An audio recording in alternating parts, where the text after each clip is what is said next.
आवडे देवासी तो एका प्रकार नामाचा उच्चार रात्रंदिवस तुळसी माळ गळा गोपी चंदन टिळा हृदयी कळवळा वैष्णवांचा आषाढी कार्तिकी पंढरीची वारी आषाढी कार्तिकी पंढरीची वारी साधन निर्धारी आन नाही तुळसी माळ गळा गोपी चंदन टिळा हृदयी कळवळा वैष्णवांचा एका जनार्दनी ऐसा ज्याचा नेम एका जनार्दनी ऐसा ज्याचा नेम तो देवा परम पूज्य जगी तुळसी माळ गळा गोपी चंदन टिळा हृदयी कळवळा वैष्णवांचा विठ्ठल विठ्ठल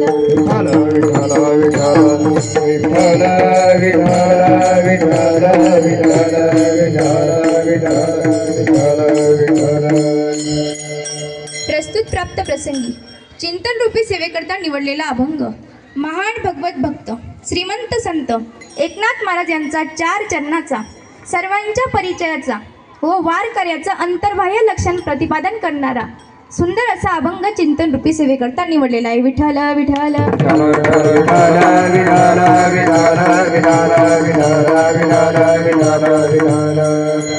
महायोग पीठे तठे भीमरथ्यं वरं पुंडलिकाय दातुं मुनीन्द्रे समागत्य तिष्ठं तमानन्दकन्दं परब्रह्मलिंगं भजे पांडुरंगं पंढरीचा देवराया पंढरीचा देवराया पंढरीचा देवराया पंढरीचा देवराया दंडवत तुझे पाया दंडवत तुझे पाया दंडवत तुझे पाया दंडवत तुझे पाया वत तुझे पाया दंडवत तुझे पाया पंढरीचा देवराया दंडवत तुझे पाया दंडवत तुझे पाया दंडवत तुझे पाया पंढरीचा देवराया दंडवत तुझे पाया दंडवत तुझे पाया दंडवत तुझे पाया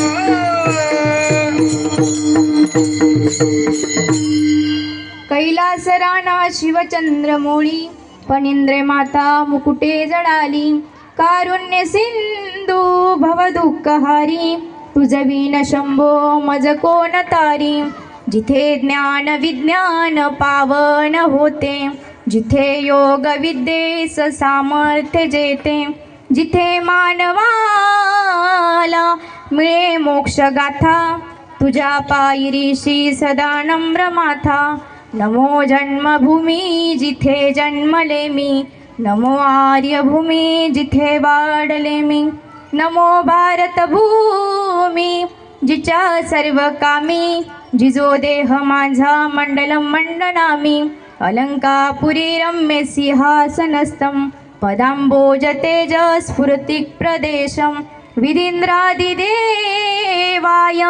सदा स्तूयमानं समाधिस्थमूर्तिं भजे ज्ञानदेवं नमो ज्ञानेश्वरा नमो ज्ञानेश्वरा नमो ज्ञानेश्वरा नमो ज्ञानेश्वरा ज्ञानेश्वरा नमो ज्ञानेश्वरा नमो ज्ञानेश्वरा नमो ज्ञानेश्वरा नमो ज्ञानेश्वरा नमो ज्ञानेश्वरा नमो ज्ञानेश्वरा नमो ज्ञानेश्वरा नमो ज्ञानेश्वरा नमो ज्ञानेश्वरा नमो ज्ञानेश्वरा नमो ज्ञानेश्वरा निवृत्ती उदार सोपान देवा निवृत्ती उदार सोपान देवा निवृत्ती उदारा सोपान देवा निवृत्ती उदारा सोपान देवा निवृत्ती उदार सोपान देवा निवृत्ती उदार सोपान देवा निवृत्ती उदारा सोपान देवा निवृत्ती उदारा सोपान देवा नमो ज्ञानेश्वर नमो ज्ञानेश्वर नमो मोठ्याने स्वरानं त्रिभुवन पावनी मुक्ताबाई नम त्रिभुवन पावनी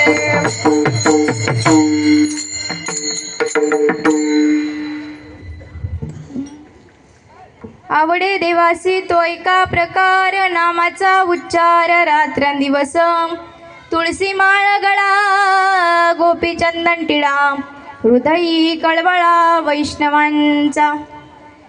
कीर्तनाला सुरुवात करण्या अगोदर थोडासा परिहार देणं हे वक्त्याचं परम कर्तव्य असते. तर चालत असलेला आपला हा पायी दिंडी सोहळा शिवपीठ कपालेश्वर ते त्र्यंबकेश्वर चालत असलेला आपला पायी दिंडी सोहळा बघता बघता 18 वर्ष पूर्ण होऊन गेले.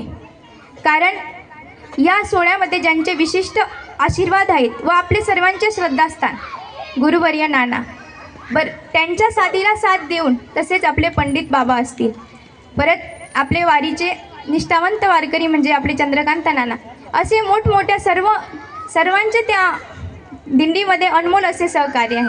खरं बघायला झालं तर काही जणांच्या दिंड्या जास्त दिवस टिकत नाही, पण आपले नानांची दिंडी म्हटली की ती प्रत्येकाला उत्सुकता वाटते.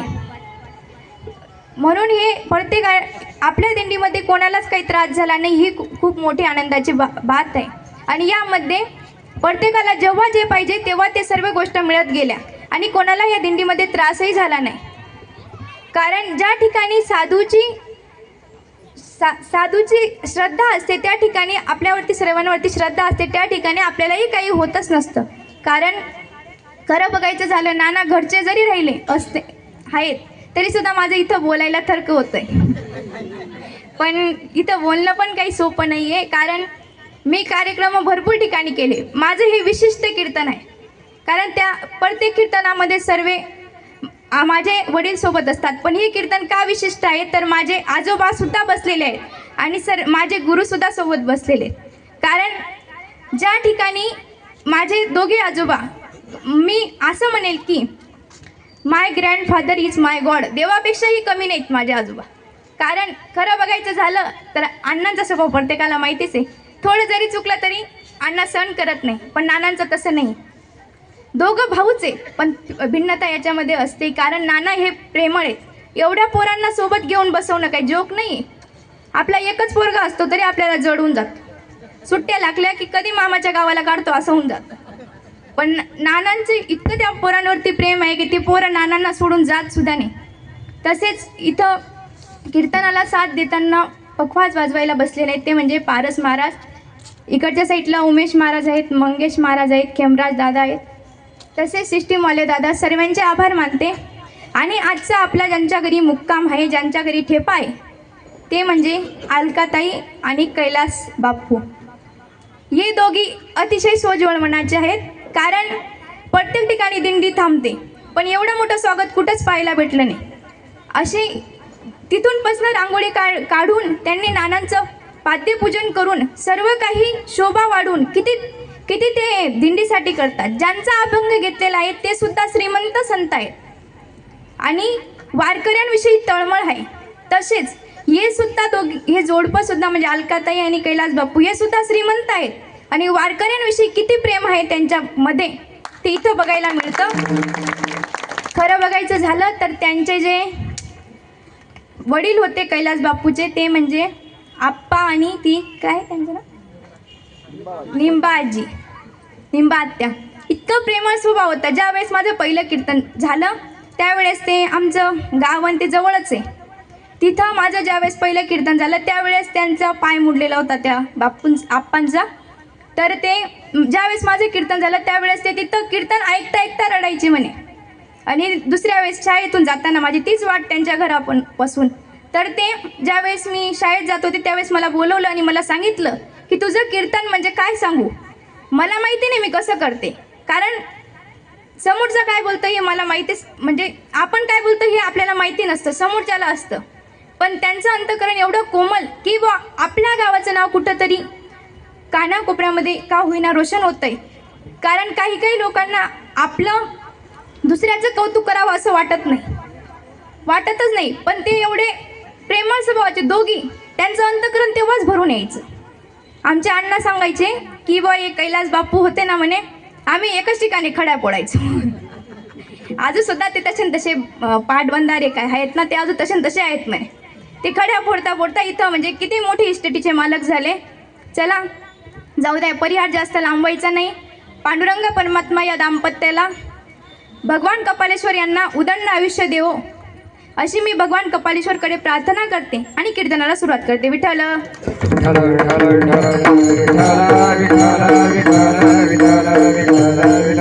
विठ्ठल विठ्ठल. आवडे देवासी तो ऐका प्रकार. देवाला काय आवडतं तर फक्त त्याचं नाम, बाकी निंदा नाही आवडत, फक्त नाम आवडतं. नाम कसं आवडतं तर वारकऱ्याने रात्रंदिवस त्याचं नाव मुखात घेतलेलं त्याला आवडतं. आवडे देवासी तो ऐका प्रकार नामाचा उच्चार रात्रंदिन. आजू काय आवडतं तर तुळशी माळ गळा, गोपीचंदन टिळा. गळ्यामध्ये पवित्र तुळशीची माळ घातलेली आवडते आणि कपाळाला गोपीचंदन टिळा आवडतो. आजू काय आवडतं तर आषाढी कार्तिकी पंढरीची वारी. आषाढी आणि कार्तिकीची वारी जे वारकरी करतात ते वारकरी देवाला प्रिय असतात. आणि शेवटच्या चरणात महाराज सांगतात, एका जनार्दनी ऐसा ज्याचा नेम तो देवा परम पूज्य जगी. असा ज्या वारकऱ्यांमध्ये नियम असेल तो वारकरी भगवंताला प्रिय असतो. विठ्ठल विठ्ठल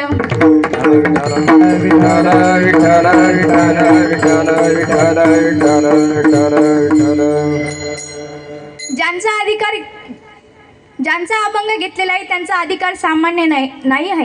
कारण देवाविषयी बोलायला गेलं तर देवाशिवाय कोणतीच गोष्ट घडू शकत नाही. आपण लग्न करतो तरी देवाला साक्षी ठेवून करतो, नंतर मुडो ना म्हणून.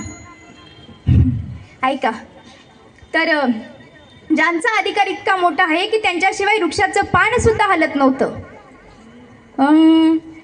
वृक्षाचेही पान हले जाची सत्ता. वृक्षाचेही पान हले जाची सत्ता. वृक्षाचेही पान हले जाची सत्ता. वृक्षाचेही पान हले जाची सत्ता. वृक्षाचेही पान हले जाची सत्ता. वृक्षाचेही पान हले जाची सत्ता. वृक्षाचे पान हाले जाचे सत्ता. वृक्षाचेही पान हाले जाचे सत्ता. राहिली अंता मग कोठे. राहिली अंता मग कोठे. राहिली अंता मग कोठे. मग कोठे.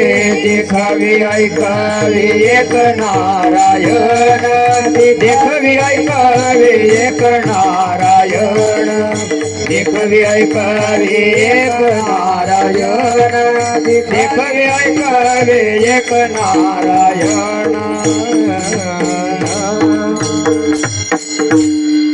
वृक्षाची पान हले ज्याची सत्ता. राहिली अहंता मग कोठे. ज्यांच्याशिवाय वृक्षाचं पान हलू शकत नाही त्यांचा अधिकार काय सामान्य आहे, पण तरी सुद्धा ते भक्ताच्या घरी काम करतात. मग तुम्ही म्हणाल काय काम केलं तर 12 वर्ष चंदन घासली, 12 वर्ष कावडीने पाणी भरलं आणि 12 वर्ष धोतर धुतली. कावडीने पाणी जा घरी चक्र पाणी वाहे. कावडीने पाणी जा घरी चक्र पाणी वाहे. कावडीने पाणी जा घरी चक्र पाणी वाहे. कावडीने पाणी जा घरी चक्र पाणी वाहे. अनन्य भक्ती भावे निळावंती त्यांचे पाये. निळावंती त्यांचे पाये. ओ वाळू आरती माझ्या स्वामी एकनाथा. ओ वाळू आरती माझ्या स्वामी एकनाथा. अनन्य भक्ती भावे निळावंती त्यांचे पाय. निळावंती त्यांचे पाय. ओ वाळू आरती माझ्या स्वामी एकनाथा. ओ वाळू आरती स्वामी एकनाथा. कावडीने पाणी जा घरी चक्र पाणी निवाहे, अनन्य भक्ती भावे निळा वंदी त्यांचे पाये, ओवाळू आरती माझ्या स्वामी एकनाथा. ज्यांचा अधिकार इतका मोठा होता तर त्यांच्या घरची श्रीमंतीचं आपण माफ सुद्धा करू शकत नाही, इतकी मोठी श्रीमंती होती त्यांची.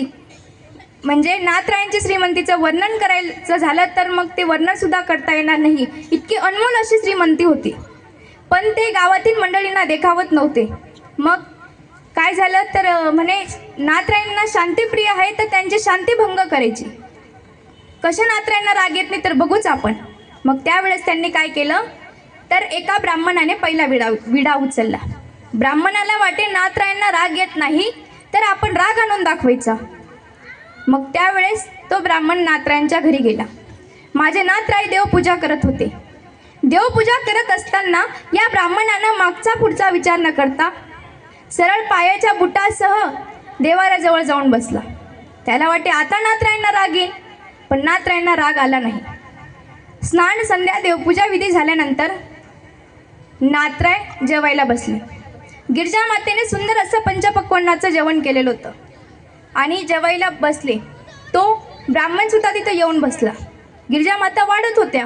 त्यावेळेस त्या ब्राह्मणानं मागचा पुढचा विचार न करता गिरजा मातेच्या पाठीवर जाऊन बसला. नाथराय म्हणाले, अगं गिरजा, मोठ्याचं लेकरू आहे बरं, पडू देऊ नकोस.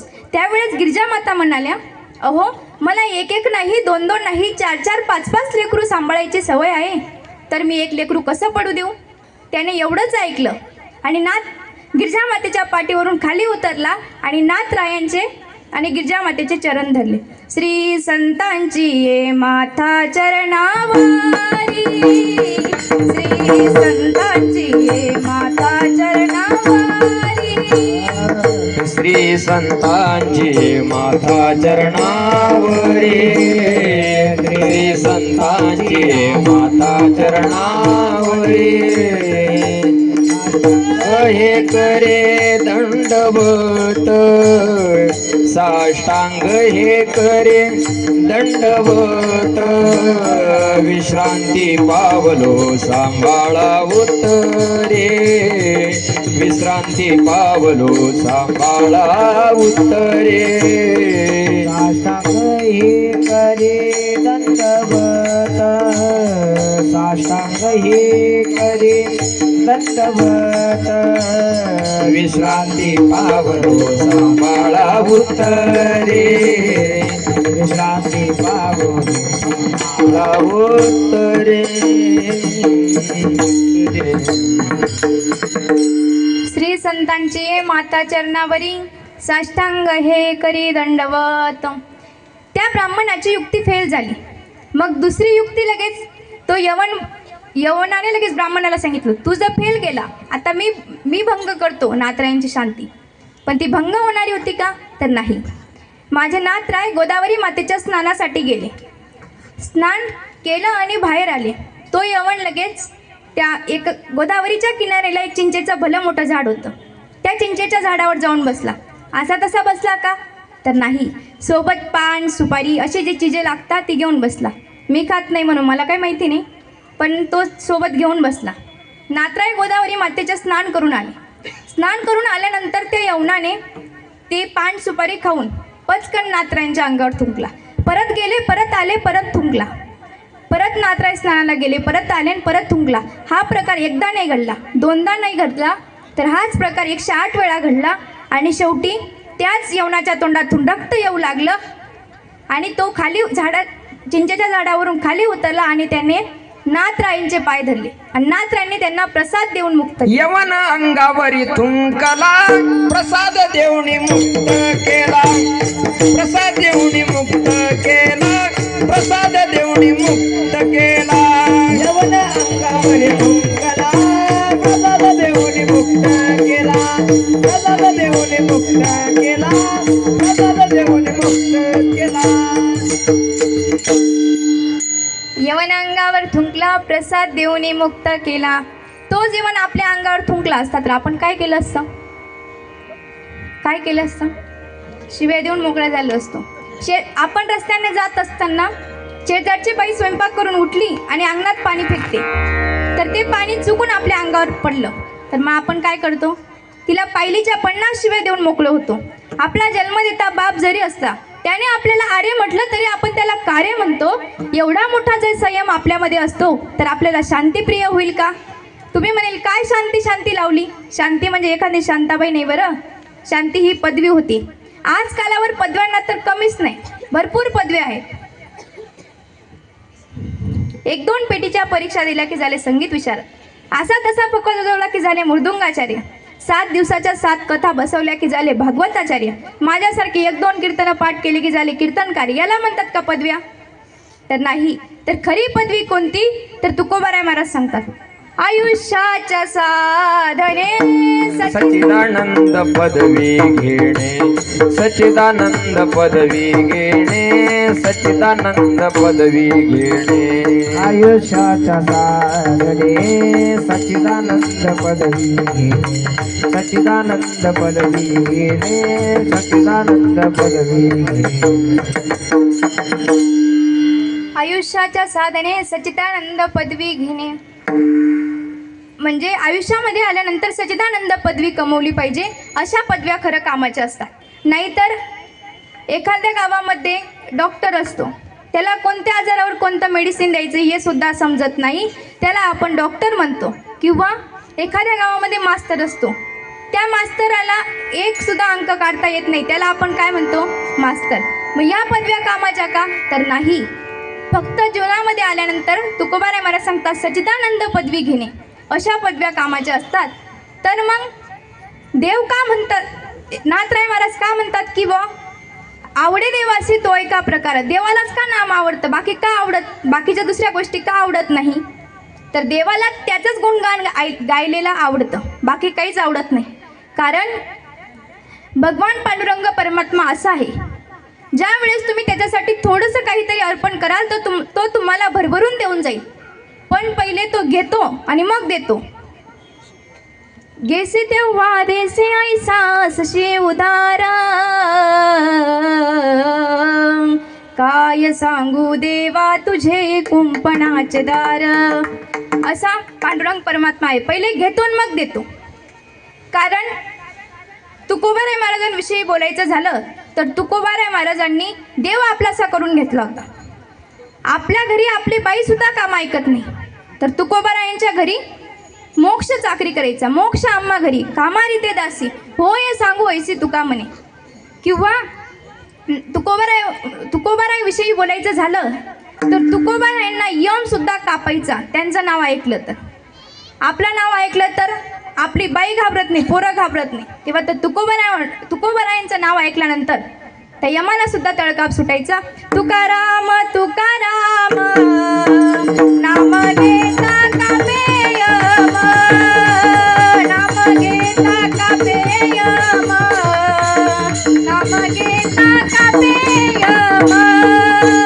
तुकाराम तुकाराम नाम घेता का पेयम, नाम घेता का पेयम, नाम घेता का पेयम.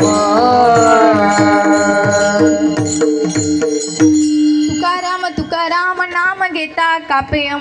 केव्हा यम कापतो? तुकोबारायांचं नाव घेतल्यानंतर यमाला तळकाप सुटायचे. कारण याचं कारण एकच होतं, तुकोबारायांनी एकच देव आपलासा केलेला होता.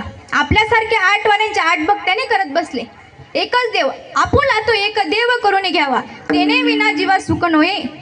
एकच देव आपलासा केला तर त्या भगवान पांडुरंग परमात्म्याची प्राप्ती होत असते. जर आपण अशा भक्त्या करत राहिलो तर देव प्राप्त होणार नाही. कोणताही देव करा, मी म्हणत नाही पांडुरंगालाच भजा, तुम्ही कोणताही देव करा, पण एकाच देवावर श्रद्धा ठेवली तर एक देव नक्कीच आपलासा केल्यानंतर नक्कीच पांडुरंगा परमात्म्याची भेट असते. तर मग त्याचं एकाच देवाचं रात्रंदिवस नामचिंतन केल्यानंतर नक्कीच त्या देवाला कळवळा येतो. हेच माझ्या अभंगाच्या प्रथम चरणाचं. आवडे देवासी तो एका प्रकार, आवडे देवासी तो एका प्रकार, आवडे देवासी तो एका प्रकार, आवडे देवासी तो एका प्रकार,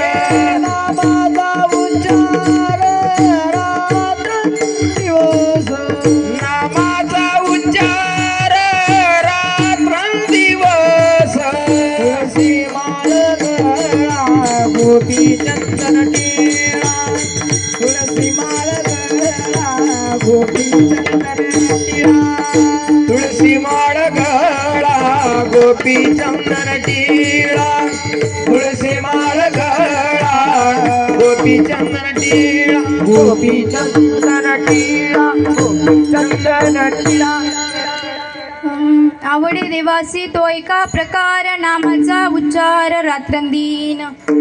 भगवंताला फक्त त्याचंच नाव घेतलेलं आवडतं, बाकी काहीच आवडत नाही. जर तुम्ही त्याचं नाव घेतलं तो आपल्या घरी आल्याशिवाय सुद्धा राहणार नाही. शबरीचं उदाहरण द्यायचं झालं तर ती मातंग ऋषीने तिला सांगितलेलं होतं की तुला एक ना एक दिवस देव भेटण्यासाठी ये. आणि भगवान पांडुरंग परमात्मा तिला भेटण्यासाठी आला. एवढंच नाही, तिचे उष्टी बोरं सुद्धा खाल्ली. जब मेरे राम जी का वन होगा शबरी के कुटियों का पावन होगा. आएंगे रघुवीर जब मैं आसन पे बिठाऊंगी मीठे मीठे बेर अपने हाथों से खिलाऊंगी. साथ साथ लक्ष्मण जी का वन होगा शबरी के कुटियों का पावन होगा. एवढंच नाही, देव फक्त भावाचाच भुकेला आहे. देवाला बाकीचं काहीच आवडत नाही. थोर प्रेमाचा भुकेला हाची दुष्काळ तयाला. एवढाच दुष्काळ आहे भगवंताला, बाकीचं काहीच लागत नाही. जर तुम्ही एका देवावर श्रद्धा ठेवली तर तो एकच देव नक्कीच आपलासा होतो. विठ्ठल विठ्ठल विठ्ठल विठ्ठल विठ्ठल विठ्ठल विठ्ठल विठ्ठल विठ्ठल विठ्ठल विठ्ठल. म्हणून एकाच देवावर श्रद्धा ठेवायची आणि एकाच देवाचं रात्रंदिवस नामस्मरण करायचं. पुढे महाराज सांगतात तुळशी माळ गळा. गळ्यामध्ये पवित्र तुळशीची माळ का घालावी? तर मी तुम्हाला एक छोटासा दृष्टांत सांगते. एक जालिंदर नावाचा राक्षस आणि त्याची पत्नी रुंदा. तिला गर्व झाला की मी पतिव्रता आहे. मग देव म्हणे हिचं पतिव्रता नाहीसं करायचं. ही कशी काय पतिव्रता आहे? तर त्यावेळेस देवांचं आणि राक्षसांचं युद्ध चालू होतं. राक्षस देवांना आवरेना. त्यावेळेस जालिंदराला युद्धासाठी पाठवलं आणि जालिंदर युद्धासाठी गेल्यानंतर जालिंदराचा मृत्यू झाला. जालिंदराचं प्रेत घरी आलं आणि घरी आल्यानंतर त्यांनी ती तिरडी वगैरे आणली आणि ती चिता रचली. पहिल्या काळामध्ये सती जायची प्रथा होती. ती पतिव्रता होती म्हणून तिचीही तयारी केली सती जाण्याची आणि दोघांची चिता रचली. चितेला अग्निडाग दिला आणि चित्याची राख झाल्यानंतर दुसऱ्या दिवशी एक साधू मुनी ऋषी फिरत आले.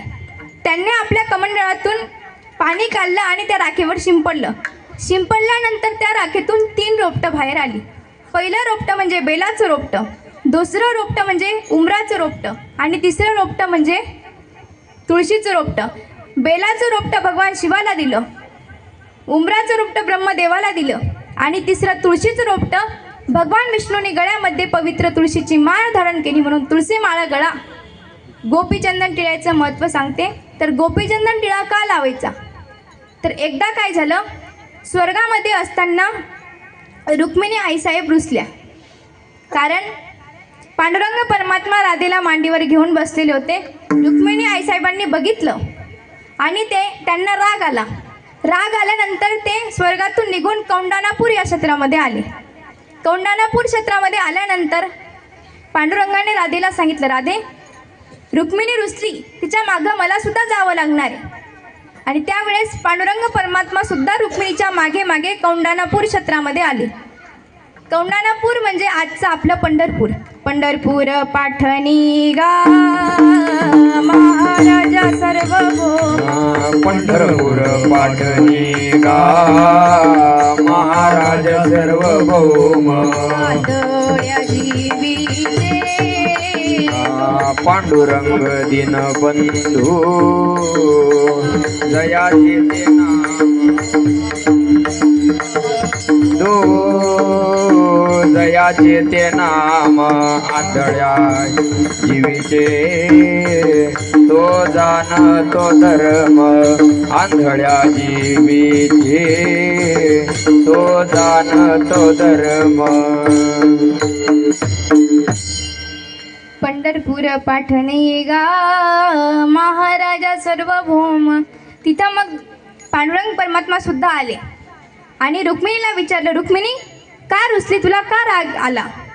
मग तिने सगळी हकीकत सांगितली रुक्मिणीने. तुम्ही नुसतं राधे राधे राधे राधे नावाचा जप करतात, माझं नाव कधी तुमच्या तोंडात येईल, तुम्ही माझ्या नावाचा कधी उच्चार कराल?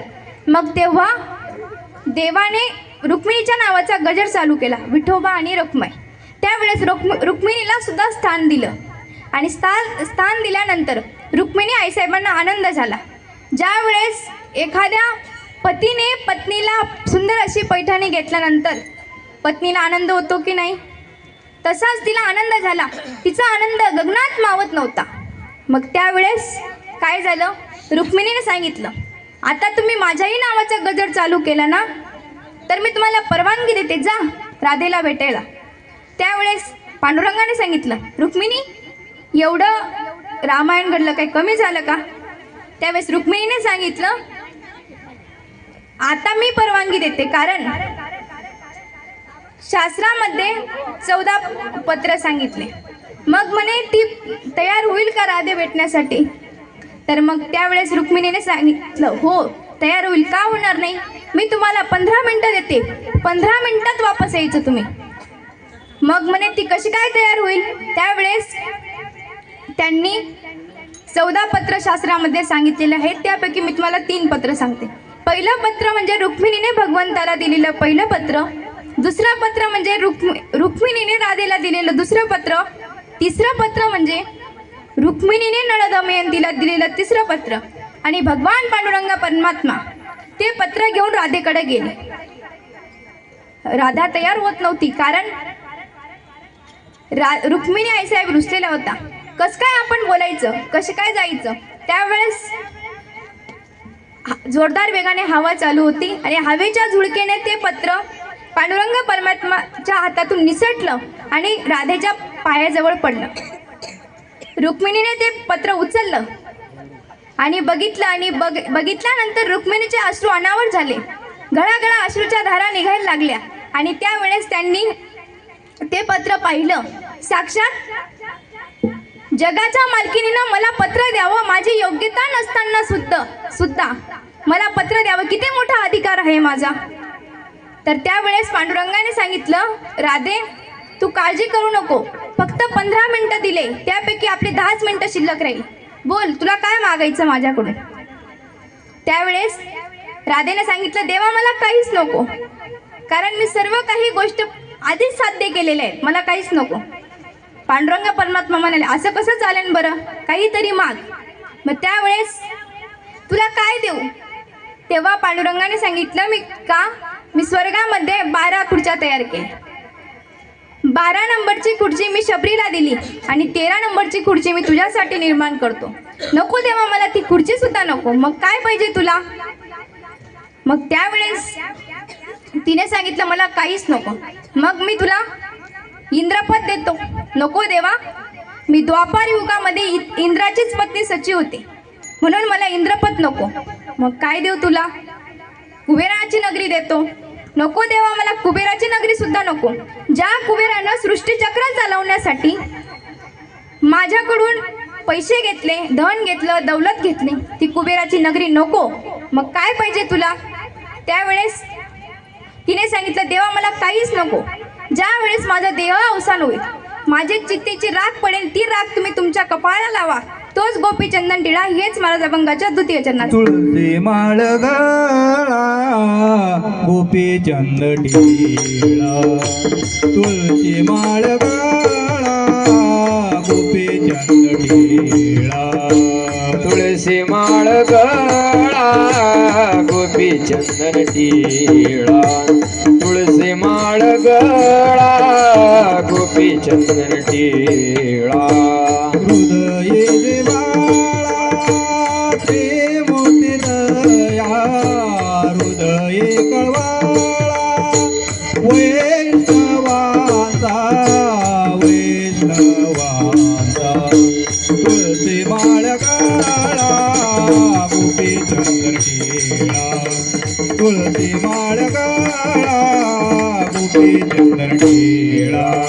हृदय कळवळा वैष्णवांचा हृदय कळवळा वैष्णवांचा तुळशी माळ गळा गोपीचंद्र टिळा तुळसी माळ गळा गोपीचंद्र टिळा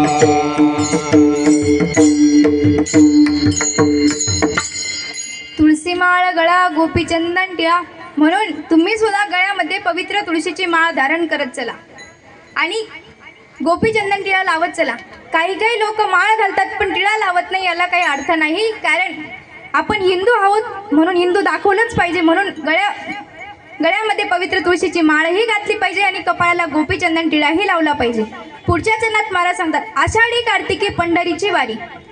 आषाढी कार्तिकीची त्र्यंबकेश्वरची वारी करायची, कारण त्यामध्ये इतकं विठ्ठल विठ्ठल विठ्ठल विठ्ठल विठ्ठल विठ्ठल विठ्ठल विठ्ठल.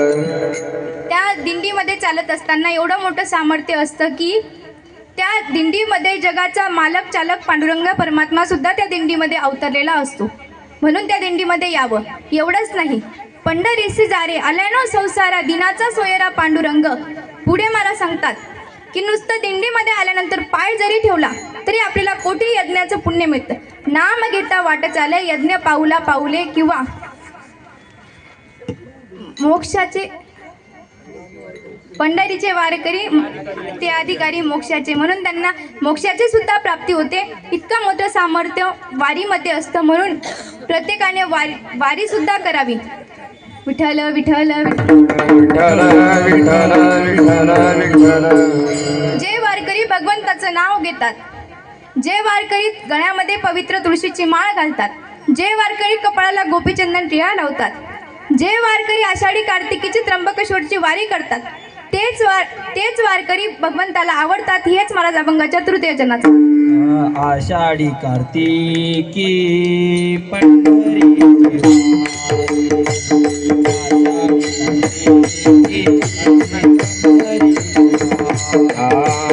आषाढी कार्तिकी पंढरीची वारी आषाढी कार्तिकी पंढरीची वारी साधन निर्धारी आननारी साधन निर्धारी आननारी तुळशी माळ गळा गोपीचंद्र टिळा तुळसी माळ गळा गोपीचंद्र टिळा.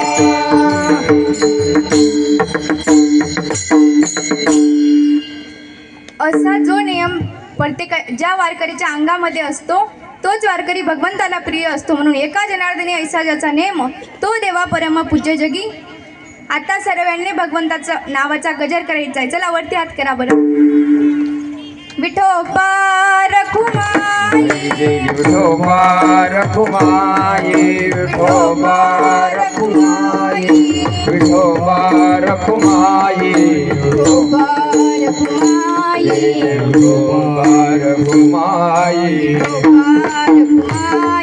विठोबा रखुमाई विठोबा रखुमाई विठोबा रखुमाई जय विठोबा रखुमाई जय विठोबा रखुमाई विठोबा रखुमाई जय विठोबा रखुमाई विठोबा रखुमाई विठोबा रखुमाई विठोबा रखुमाई विठोबा रखुमाई जय विठोबा रखुमाई जय विठोबा रखुमाई विठोबा रखुमाई विठोबा रखुमाई जय विठोबा रखुमाई जय विठोबा रखुमाई विठोबा रखुमाई विठोबा रखुमाई विठोबा रखुमाई जय विठोबा रखुमाई विठोबा रखुमाई विठोबा रखुमाई. आवडे देवासी तो एका प्रकार नामाचा उच्चार रात्रंदिवस तुळशी माळ गळा गोपीचंदन टिळा हृदयी कळवळा वैष्णवांचा आषाढी कार्तिकी पंढरीची वारी साधन निर्धारी आण नाही तुळशी माळ गळा गोपीचंदन टिळा हृदयी कळवळा वैष्णवांचा एका जनार्दनी ऐसा ज्याचा नेम तो देवा परम पूज्य जगी तुळशी माळ गळा गोपीचंदन टिळा हृदयी कळवळा वैष्णवांचा. परत एकदा आपले श्रद्धास्थान गुरुवर्य नाना सुद्धा इथं समोर बसलेले आहेत. चंद्रकांत नाना आहेत, परत आपले पंडित बाबा आहेत. ये इथं एवढे म्हणजे सर्व जास्त कीर्तनकारच आहे. मध्ये बोलणं सुद्धा काही विशेष नाही आहे. तसेच आपले अलकाताई सुद्धा आहे, परत आपले कैलास बापू आहे, परत आयरे साहेब सुद्धा काय नाव आहे? विठ्ठल नाना आयरे सुद्धा इथं बसलेले आहेत. त्यांचे सुद्धा आभार मानते. तसेच आपले सर्व कपालेश्वर गुरुकुलमधील सर्व विद्यार्थी व सर्व टाळकरी सर्वांचे आभार मानते. आणि परत एकदा आपण निवृत्तीनाथ रायांचं भजन करू आणि सेवेला पूर्णविराम देऊ. ज्ञानेश्वर माऊली ज्ञानराज माऊली जय जय ज्ञानेश्वर माऊली ज्ञानराज माऊली तुकाराम. ज्ञानेश्वर माऊली ज्ञानराज माऊली जय जय ज्ञानेश्वर माऊली ज्ञानराज माऊली तुकाराम.